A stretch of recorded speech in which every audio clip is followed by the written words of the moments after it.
2020 సంవత్సరం రాష్ట్రంలోని ప్రధాన రాజకీయ పార్టీలకు అనేక సవాల్ విసిరింది.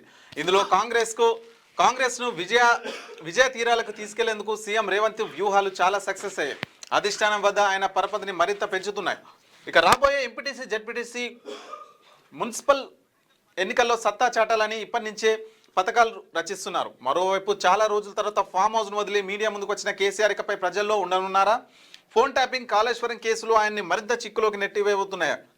పార్టీలో రెండో స్థానాన్ని కాపాడుకునేందుకు కష్టపడుతున్న కేటీఆర్ ఫార్ములా ఈ కార్ రేస్ కేసులో జైలుకు వెళ్లే ఛాన్స్ ఉందనే ప్రచారం జోరుగా సాగుతుంది.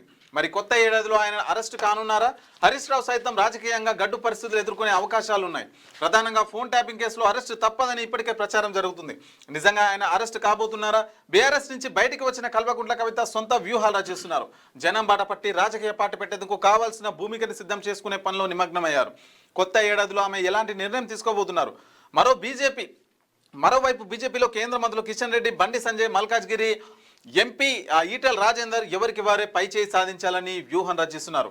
వీరిలో ఎవరు సక్సెస్ కానున్నారు అని చెప్పేసి పొలిటికల్ పంచాంగం అంటే ప్రతి ఒక్క పార్టీ వాళ్ళ వ్యూహాలు, మరి 2025లో ఏం చేసిరు, 2026లో ఏం చేయబోతారు, వాళ్ళ రాజకీయ ప్రస్థానం ఎట్లా ఉండబోతుంది, ఎలాంటి నిర్ణయాలు తీసుకోబోతారు, కాళేశ్వరం అంశము, ఇప్పుడు కేటీఆర్ ఈ కార్ రేస్లో జైలుకు పోతారా, లేదంటే ఫోన్ ట్యాపింగ్ అంశం ఒక కొలిక్కి వస్తుందా, అటు బీజేపీ పార్టీ ఏదైతే ఉందో అది బలోపేతం అవుతుందా?